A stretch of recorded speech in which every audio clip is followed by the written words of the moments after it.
டேஸ்ட்டான முட்டை குருமா. இது வந்து இட்லிக்கு, தோசைக்கு, சப்பாத்திக்கு தொட்டுக்கிறதுக்கு எப்படி செய்யலான்னு பார்க்கலாம்.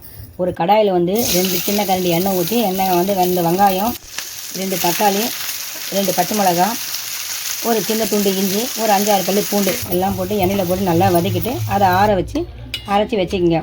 அதுக்கப்புறம் வந்து ஒரு கடாயில் ஒரு ஸ்பூன் ஒற்றைக்கல்ல கசகசா முந்திரி போட்டு வறுத்து தேங்காய் போட்டு அதை அரைச்சி அதை வச்சுன்னு ஒரு பேனில் வந்து 3 கரண்டி எண்ணெய் ஊற்றி, எண்ணெய் சூடான பிரிஞ்சி இலை, பட்டை, லவங்கம், அன்னாச்சி பூ, கடல் பாசி போட்டு நல்லா செவந்த உடனே ஒரு ஸ்பூன் சோம்பு போட்டு நல்லா பொரிஞ்ச உடனே இப்போ வந்து கருவேப்பிலை 2 கொத்து போட்டு பொரிஞ்சிருச்சு. இப்போ வந்து நம்ம வந்து வெங்காயம் தக்காளி வதக்கி வச்சு எடுத்து அதில் அரைச்சி கொட்டி 2 ஸ்பூன் மிளகாத்தூள், தேவையான அளவு உப்பு, கொஞ்சம் மஞ்சப்பொடி போட்டு எல்லாம் கலந்து விட்டு ஒரு டம்ளர் தண்ணி ஊற்றி வச்சு நல்லா கொதிக்க விடணும். கொதிச்ச உடனே நம்ம அரைச்சி வச்சுருக்க தேங்காய் விதை எடுத்து அதில் ஊற்றிட்டோம்னா இப்போ ஒரு கொதி வந்துச்சு. நம்ம வந்து முட்டை வந்து வேக வச்சு தோல் உரிச்சு வச்சுருங்க. அதை எடுத்து அதில் போட்டோம்னா இப்போ டேஸ்ட்டான முட்டை குருமா ரெடி.